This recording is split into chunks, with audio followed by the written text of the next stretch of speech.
Vamos a comenzar a orar para que Dios bendiga el tiempo. Oh Señor, te damos gracias, Padre, por este tiempo. Padre, mira esta enseñanza que hoy vamos a impartir sobre el libro del Evangelio de Juan, el capítulo número 2 que comenzamos en esta noche, Señor. Pedimos, Padre, que tú te glorifiques, Señor, como cada vez que venimos a escudriñar tu palabra. En el nombre de Jesús te lo pedimos, Señor, que tú te glorifiques, que tu unción fresca se derrame en esta noche, Señor, y que podamos entender todo lo que tú tienes para nosotros a través de la luz de tu palabra. En el nombre de Jesús te damos muchas gracias y bendice a aquellos que se conecten, a aquellos que puedan escucharlo ahora en directo y también retransmitido, para que podamos más cada día acercarnos a ti en el conocimiento de las Sagradas Escrituras, Padre, que son tu voluntad para nuestra vida. En el nombre de Jesús te lo pedimos todo y te decimos amén y amén. Bueno, estamos grabando y los demás, bueno, van a tener que ver retransmitido el que no se conecte, ¿verdad? Pero nos quedamos estamos leyendo, ¿verdad? Y escudriñando en el libro de Juan, en el capítulo número 1. Terminamos el capítulo número 1 y vamos comenzando esta noche con el capítulo número 2. Y en este capítulo 2, ¿verdad? Comienza este capítulo hablando sobre el primer milagro que hace Jesús en su ministerio, ¿verdad?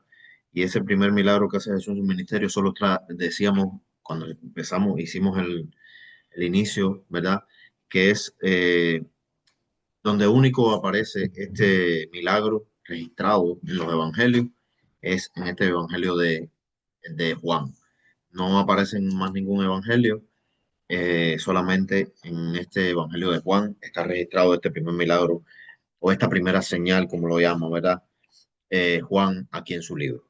Eh, Dice la palabra, ¿verdad? Al tercer día se hicieron unas bodas en Caná de Galilea. Voy a estar leyendo, voy a leerlo completo, ¿verdad? El capítulo 2 y vamos a ir escudriñándolo después por parte, ¿verdad? Al tercer día se hicieron unas bodas en Caná de Galilea y estaba allí la madre de Jesús, María, ¿verdad? Y fue también invitados a la boda Jesús y sus discípulos. Y faltando el vino, a la entrada por aquí a los hermanos que están entrando, y faltando el vino, la madre de Jesús le dijo, no tienen vino, no tienen vino. Jesús le dijo, ¿qué tienes conmigo, mujer? Aún no ha venido mi hora. Su madre dijo a los que servían, haced todo lo que os dijere. Y estaba allí 6 tinajas de piedra para agua, conforme al rito de la purificación de los judíos, en cada una de las cuales cabían 2 o 3 cántaros. Jesús les dijo, llenad estas tinajas de agua, y las llenaron hasta arriba. Entonces les dijo, sacad ahora y llevad al maestresala, y se lo llevaron. Cuando el maestresala probó el agua hecha, cuando el maestresala, disculpen, probó el agua hecha vino, sin saber él de dónde era, aunque lo sabían los sirvientes que habían sacado el agua, llamó al esposo y le dijo, todo hombre sirve primero el buen vino, y cuando ya ha bebido mucho, entonces el inferior, mas tú has reservado el buen vino hasta ahora. Este principio de señales hizo Jesús en Canaán de Galilea y manifestó su gloria y sus discípulos creyeron en él. Después de esto, descendió a Capernaum, él y su madre, sus hermanos y sus discípulos, y estuvieron allí no muchos días. Estaba cerca la Pascua de los judíos y subió Jesús a Jerusalén y halló en el templo a los que vendían bueyes, ovejas, palomas y los cambistas allí sentados, o sea, los que cambiaban. Y haciendo un azote de cuerdas, echó fuera del templo. Disculpen que estoy admitiendo a alguien por acá. Y dice, y haciendo azote de cuerdas, echó fuera del templo a todos, las ovejas, los bueyes, y esparció las monedas de los cambistas, y volcó las mesas, y dijo a los que vendían palomas, quitad de aquí esto, y no hagáis de la casa de mi padre casa de mercado. Entonces se acordaron sus discípulos que está escrito, el celo de la casa me consume. Y los judíos respondieron y le dijeron, ¿qué señal nos muestras ya que haces esto? Respondió Jesús y le dijo, destruid este templo y en 3 días lo levantaré. Dijeron luego los judíos, en 46 años fue edificado este templo y en 3 días lo levantarás. ¿Lo levantarás? Mas él hablaba del templo de su cuerpo. Por tanto, cuando resucitó de entre los muertos, sus discípulos se acordaron que había dicho esto y creyeron la escritura y la palabra de Jesús y la palabra que Jesús había dicho. Jesús conoce a todos los hombres. Estando en Jerusalén en la fiesta de las Pascuas, muchos creyeron en su nombre, viendo las señales que hacía, pero Jesús mismo no se fiaba de ellos, porque conocía a todos y no tenía necesidad de que nadie le diere testimonio del hombre, pues él sabía lo que había en el hombre. Hermano, este capítulo 2, ¿verdad? Habla sobre un, comenzando, ¿verdad? Sobre las bodas de Caná. Y esta era una boda, ¿verdad? Que habían invitado a la madre de Jesús, ahí estaba la madre de Jesús, María, y también dice que invitaron a Jesús y a los discípulos que andaban con Jesús. Los invitaron a la boda, ¿verdad? Y dice que, dice la palabra aquí, ¿verdad? Que faltando el vino, o sea, empezó a faltar el vino en la fiesta o en la boda, y la madre le dijo a Jesús, como se refirió hacia él, ¿verdad? Y le dijo a Jesús eh, que no tenían vino. Jesús, si usted ve aquí la respuesta en el versículo 4 le respondió diciendo, ¿verdad? ¿Qué tienes conmigo, mujer? Aún no ha venido mi hora. O sea, Jesús le estaba diciendo a su madre, recordándole, no es mi tiempo todavía. Y le decía al principio, ¿verdad? Que este es el primer milagro y donde único está registrado aquí en el Evangelio de Juan. Su madre dice que en el versículo 5 que su madre le dijo a los sirvientes que hicieran todo lo que él le dijera, ¿verdad? Lo que él le orientara que hicieran, que lo hicieran. Entonces dice que habían 6 tinajas de piedras para agua, conforme al rito de la purificación de los judíos, eh, en cada una de las cuales dice cabían 2 o 3 cántaros de agua, ¿verdad? Porque eh, había, eh, había un tipo de verdad de rito o de purificación o rito de purificación que hacían los judíos y que actualmente los hacen en la actualidad.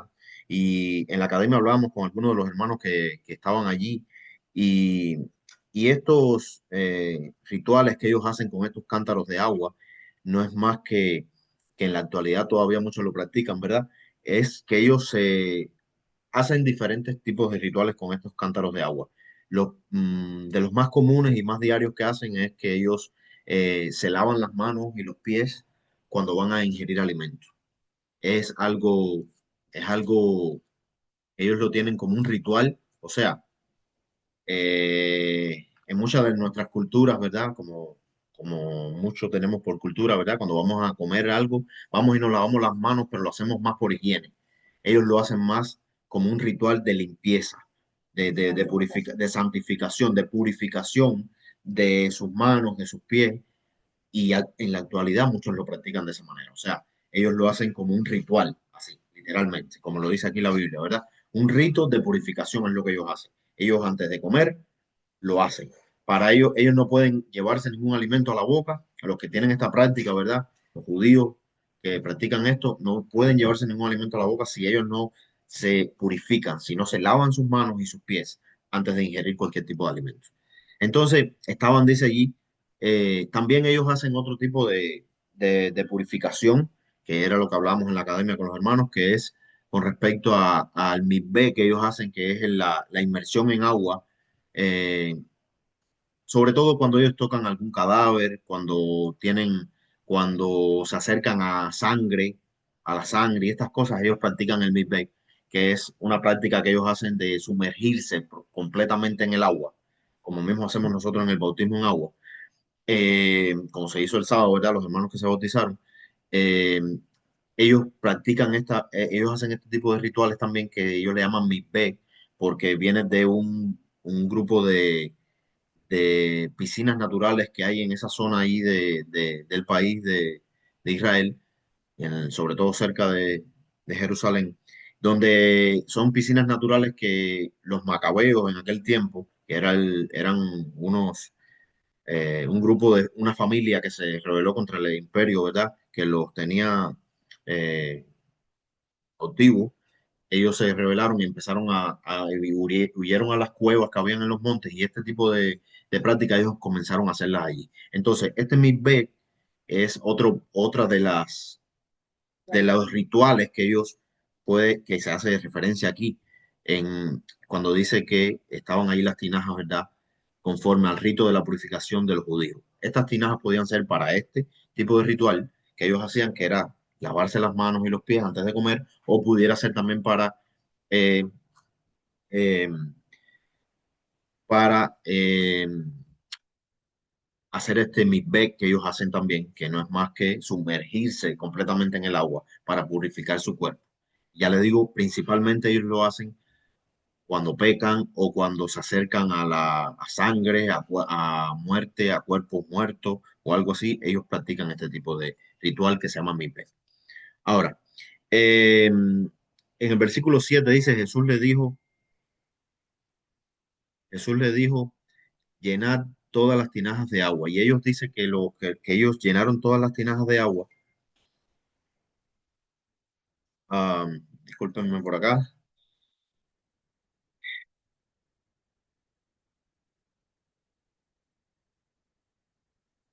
discúlpenme un momentico. Ok. Entonces, en el versículo 7 dice que ellos llenaron todas las tinajas de agua, ¿verdad? Y ahí vemos cómo sucede el primer milagro eh, que Jesús, que está registrado, ¿verdad? En este evangelio, en el único que está registrado en este evangelio. Eh, entonces dice en el versículo 8 que Jesús les dijo, sacad ahora y llevarlo al maestresala. Y se lo llevaron. Hermano, el maestresala era es el maestresala es la persona que servía las mesas y probaba los alimentos para, para, para que no estuvieran envenenados, para que no tuvieran ningún problema. Pero más que eso, también en la actualidad, el maestresala es la persona que sirve las mesas o el encargado o el que está al frente del grupo de camareras, como se le llame. Aquí se le llama quizás supervisor o no sé cómo es que le llamen o en el mundo de los restaurantes y de los hoteles, ¿verdad? También se le llama más B o algo así. Pero en resumen es el que está al frente de todo lo que es servir los alimentos a la mesa, ¿verdad? De los reyes, de los faraones y en este caso de cualquier actividad que ellos hacían. Siempre había un maestresala que era el que por él tenía que ser probado el alimento y pasado por las manos de él para que él aprobara que se llevara a la mesa de las personas, ¿verdad? Este maestresala, ¿verdad? Dice que entonces lo llevaron a maestresala el vino que habían sacado de aquella agua, ¿verdad? Dice, cuando el maestresala probó el agua hecha vino sin saber él de dónde era, aunque sí lo sabían los sirvientes que la habían sacado del agua, llamó al esposo. O sea, este hombre, en otras palabras, probó aquello y no tenía conocimiento que los sirvientes o los que estaban ayudando a sacar el vino lo habían llenado aquello de agua y que se lo habían llevado para que él lo probara. Él no tenía ni idea de eso. Entonces dicen en el versículo 10 que llamó, ¿verdad?, al esposo, en el 9 que llamó al esposo y le dijo, todo hombre sirve primero el buen vino, o sea, había por costumbre que en el pueblo de Israel, que cuando había cualquier tipo eh, de actividad, eh, se sirviera primero el vino de mayor calidad, ¿verdad? El vino de mayor calidad y de más exquisito, ¿verdad? El mejor se servía primero y después, cuando ya la gente ya andaban eh, que no podían a lo mejor definir el gusto del vino, era entonces que le daban el otro de menor calidad. En este caso, él lo que denota aquí la palabra es, mi hermano, que era un vino de calidad, era algo especial, ¿verdad? Que él notó que era mejor inclusive que el que habían sacado anteriormente. Eh, Entonces en el 11 dice, este principio de señales hizo Jesús en Canaán de Galilea, en Caná de Galilea, y manifestó su gloria, y los discípulos creyeron en él. Mire, mi hermano, vamos a ver después más adelante, aquí en este mismo pasaje, en este capítulo 2, ¿verdad? Pero aquí me dice, ¿verdad? Que hubo una señal, un milagro, hubo algo hecho de parte de Jesús, y dice que los discípulos, al ver manifestada la gloria de Dios, a través de esta señal, ¿verdad? Los discípulos creyeron en él, ¿verdad? Después de esto dice, descendieron a Capernaum. Eh, Cuando ellos descienden a Capernaum, dice que él y su madre, sus hermanos y sus discípulos estuvieron allí no muchos días. Y quiero hacer una pausa aquí porque hay algo aquí interesante. Hay algo aquí que quiero que escudriñemos aquí. Parece que no pasa nada, pero vemos el primer milagro de Jesús, vemos el primer milagro que hizo nuestro Señor Jesucristo, ¿verdad? Eh, que aunque él todavía decía que no era su tiempo, ¿verdad? Vemos como él se manifestó esa señal a través de este milagro que él hizo, esta señal que él hizo allí, se manifestó su gloria y su poder, ¿verdad? El agua la convirtió en vino. Pero hay algo aquí que yo quiero que veamos en este capítulo 12 o en este versículo 12, disculpen, del capítulo 2 que habla de que él dice, él, su madre, sus hermanos y sus discípulos. Aquí hay porque después más adelante vamos a ver sobre esto, y aquí se derriba o se pone en evidencia una falsa enseñanza que algunas iglesias enseñan por ahí, que es que María no tuvo más hijos, o que María fue virgen y murió virgen, o sea, que fue que María, como ellos le llaman, y no quiero hablar de la doctrina ni de la iglesia, solamente quiero que estemos claros de que María tuvo más hijos, porque aquí dice, fíjate, aquí aclara, él, o sea, el Señor Jesucristo, su madre, sus hermanos y sus discípulos estuvieron, dice, y estuvieron allí no por muchos días. O sea, aquí aclara y derriba cualquier eh, falsa enseñanza que digan que María no tuvo más hijos, que María murió virgen o que fue virgen siempre. Eh, ella, ella, ellos usan esto, ¿verdad? Para decir que María, eh, de hecho, escuché a alguien defendiendo esta teoría y decían que cuando decían hermanos aquí se refería a hermanos en, en la fe, ¿no? Hermanos en la fe. Y verdaderamente es una locura, ¿verdad? Porque está aclarando. Si fueran hermanos, si fueran hermanos en la fe, no dijeran, ¿verdad? Más adelante los discípulos, porque no hacía falta aclarar, no hacía falta aclarar si fueran todos hermanos en la fe. O sea, iba él, su madre María y sus hermanos en la fe o sus discípulos, porque de hecho todas esas personas eran discípulos de Cristo, ¿verdad? Pero específicamente aquí estaba haciendo referencia a los discípulos de él, a los 12 que andaban con él y a sus hermanos. Eh, entonces, quiero que esto lo recordemos, ¿verdad? Porque más adelante vamos a ver qué pasa con respecto a este tema, ¿verdad? Porque, vuelvo y repito, hay enseñanzas o enseñanzas de algunas doctrinas que dicen que ella no tuvo más hijos. Y esa no es la realidad. Eh, Vemos como en el libro de Mateo, en el capítulo 4:13 también la Biblia, ¿verdad? Hace referencia, aquí hay una concordancia con este pasaje, que ellos fueron a Capernaum y en Mateo, en el capítulo 4 el versículo 13 para los que apuntan, ¿verdad? Eh, la Biblia nos habla también y dice de esta manera, y dejando a Nazaret, vino y habitó en Capernaum, ciudad marítima, en la región de Zabulón y de Neftalí. O sea, haciendo referencia y aclarando, ¿verdad?, dónde estaba Capernaum, que era una ciudad marítima. Porque más adelante, cuando sigamos estudiando, vamos a ver, y Capernaum está muy, Muchas veces, ¿verdad? Se habla sobre esta ciudad y por eso lo aclaro también. Ahora, más adelante, bueno, en esta primera parte del versículo vemos como Jesús, de este capítulo, como Jesús hizo su primer milagro, ¿verdad? Convirtió el agua en vino. Dice que por esta señal, ¿verdad? Sus discípulos creyeron en él, porque él se glorificó, ¿verdad? Haciendo esta transformación.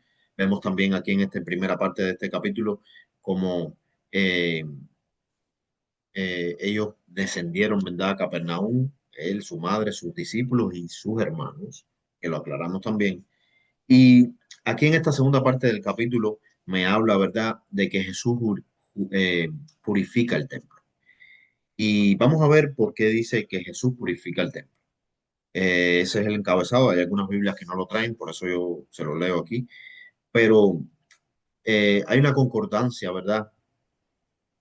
De este versículo, de a partir del 13 capítulo 2 versículo 13 hasta el versículo 22 que concuerda con algunos otros pasajes que están en otros libros o en otros evangelios.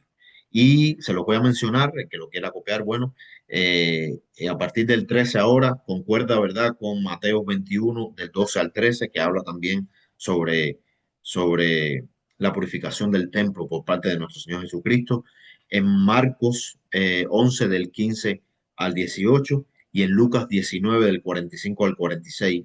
Voy a volver a repetirlo. Mateo 2, 21, del 12 al 13, Marcos 11 del 15 al 18 y Lucas 19 del 45 al 46, hay una referencia, ¿verdad? Donde habla también, donde esos evangelios también mencionan que Jesús purificó el templo. ¿Y de qué manera lo hizo? Vamos a leer ahora, ¿verdad? Ya estuvimos leyéndolo al inicio, pero vamos a ir escudriñándolo.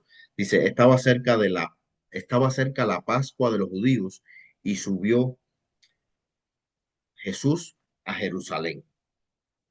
Eh, Hermano, en el Éxodo, y vamos a buscarlo un momentico porque creo que es importante que lo busquemos.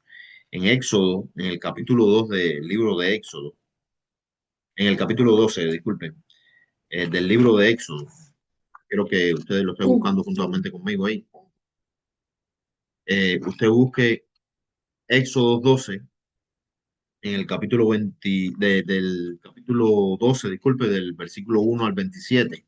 No lo vamos a leer todo, pero vamos a buscar aquí un momentico para que veamos a qué hacemos referencia aquí, ¿verdad? Con el tema de las Pascuas. Hermano, la Pascua dice aquí, la Pascua, en el 12, versículo 1, dice, habló Jehová a Moisés y a Aarón en la tierra de Egipto diciendo, recuerde, estaba Israel cautivo en la tierra de Egipto, estaba Israel como esclavo de la nación de Egipto, ¿verdad? Del imperio egipcio, y ya Moisés y Aarón, ¿verdad? Tenían eh, vamos a decirlo, estas conversaciones con el faraón, ¿verdad? Enviado Moisés de parte de Dios, ¿verdad? Dice, este mes o, os será principio de los meses. Para vosotros será este el primero en los meses del año. Hablad a toda la congregación de Israel diciendo, en el 10 de este mes, tomase cada uno un cordero según las familias y los padres, un cordero por familia. Mas si la familia fuere tan pequeña que no baste para comer el cordero, entonces él y su vecino inmediato a su casa tomarán uno según el número de las personas, conforme al comer de cada hombre. Haréis la cuenta sobre el cordero, y el animal será sin defecto, macho de un año, lo tomaréis de las ovejas y de las cabras, y lo guardaréis hasta el día 14 de este mes, y lo inmolará toda la congregación del pueblo de Israel entre entre las dos tardes y tomarán de la sangre y la pondrán los dos postes en el dintel de la casa, en lo que en lo que lo han de comer. Dice, aquella noche comerán la carne asada al fuego y panes y levadura con hierbas amargas la comerán. Disculpe, dice, y panes sin levadura con hierbas amargas la comerán. Ninguna cosa comeréis de él cruda, ni cocida en agua, sino asada al fuego. Su cabeza con sus pies y sus dice, entrañas. Ninguna cosa dejaréis en él hasta mañana, y lo que quedare hasta la mañana lo quemaréis en el fuego.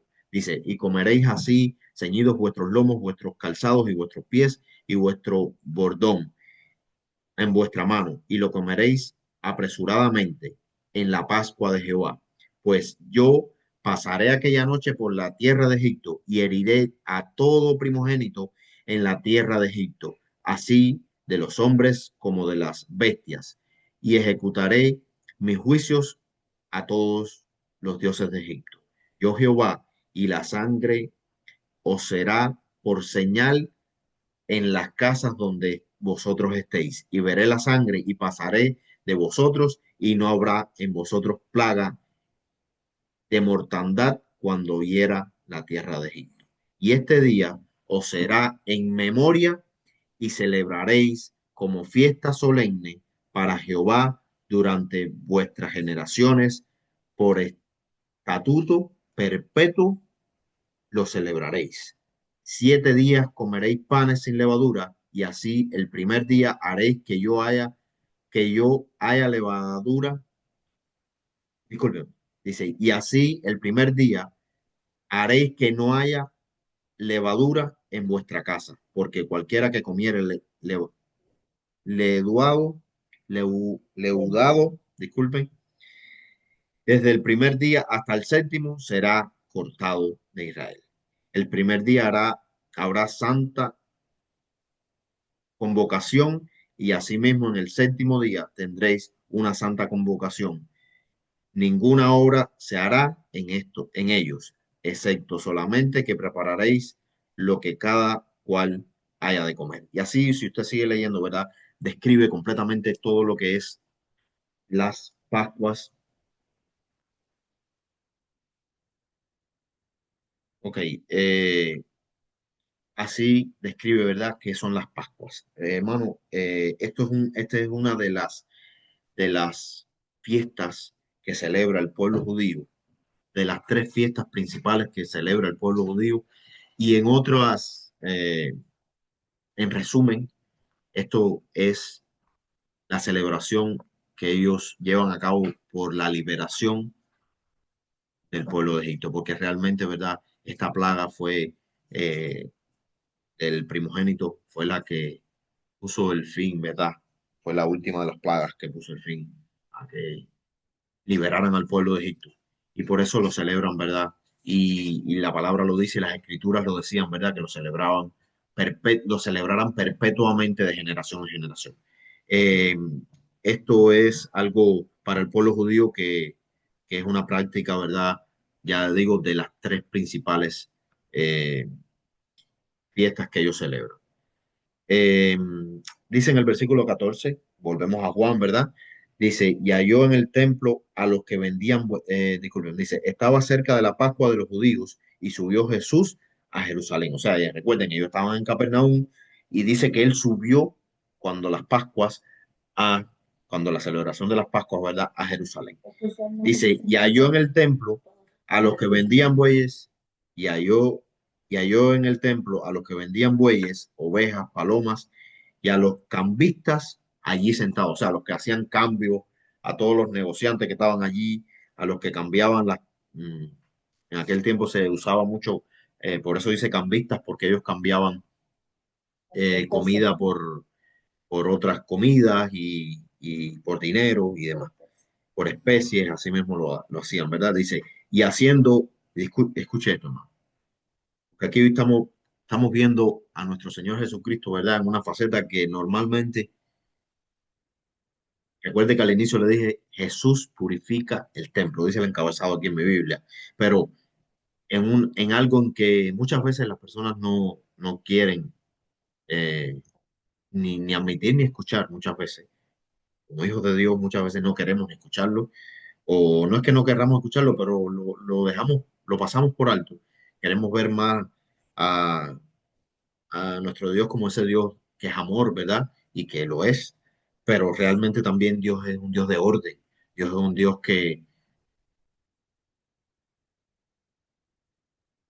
Dios, gracias, hermano.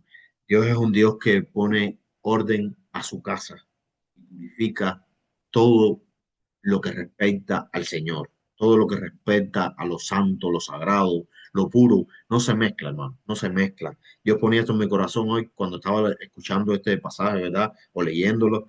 Eh, Dios no le agrada la mezcla. Dios es un Dios celoso. Dios es un Dios que no le agrada que se mezcle, ¿verdad? Lo santo, lo puro, con lo profano, con lo que no es de Dios.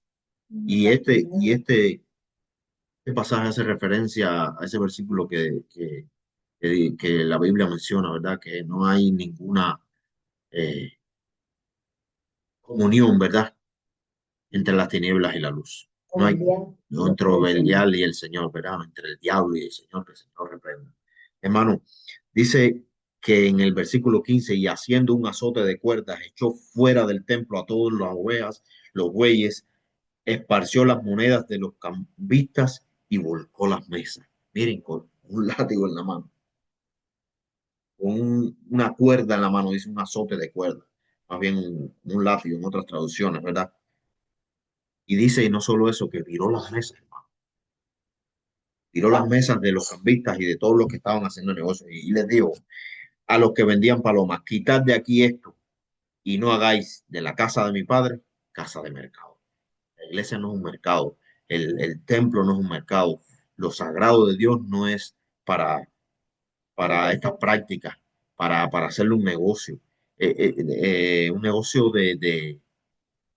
lucrar con las personas me refiero, porque la Biblia aclara, y lo vamos a ver más adelante cuando lo estudiemos, ¿verdad? Pero la iglesia es un negocio, ¿verdad? Los negocios de mi padre, ¿verdad? Él quiere que estemos en los negocios del padre, porque él ve la iglesia como un negocio, pero no como un business para lucrar, sino como algo que tenemos que enfocarnos para que ganemos almas, ¿verdad?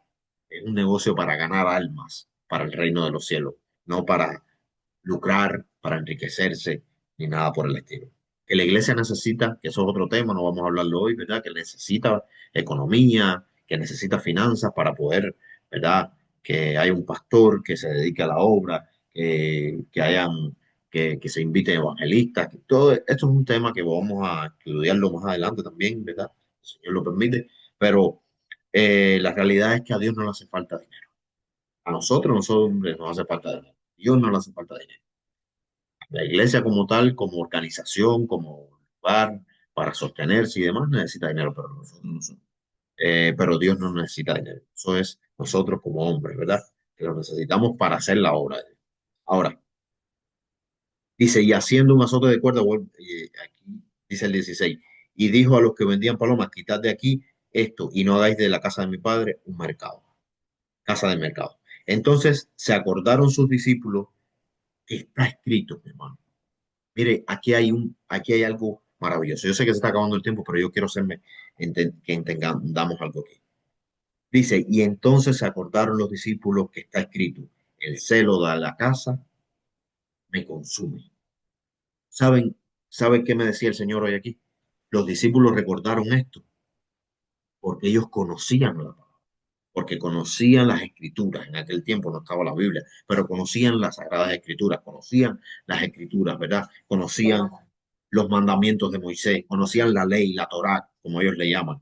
Hermano, ellos conocían las escrituras y ellos, fíjense la importancia de conocer las escrituras, que dice que ellos recordaron, o sea, que ellos se acordaron, que sus discípulos se acordaron, que estaba escrito, hermano, que el celo de la casa me consume. O sea, si usted busca en el Salmo 69, en el versículo 9 del Salmo 69, habla sobre esto. Dice, en la primera parte del Salmo 69, dice, porque me consumió el celo de tu casa.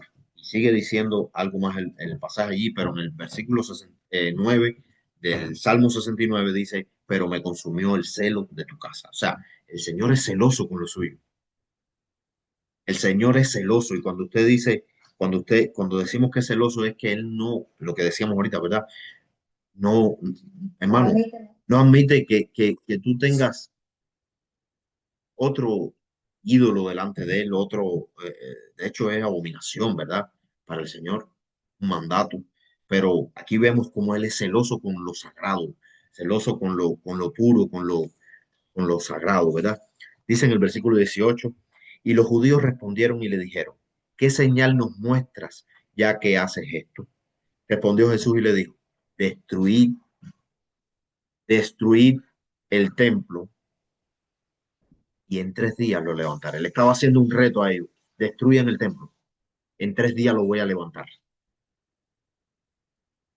Y hay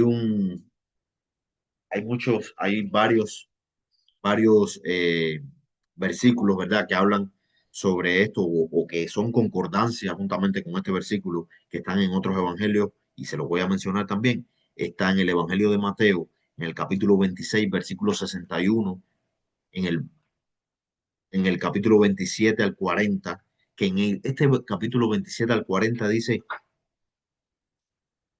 es cuando habla, ¿verdad? Que el hombre, el que estaba con él crucificando, le dice, desciende de la cruz y le dice, si tú dices que tú eres, ¿verdad?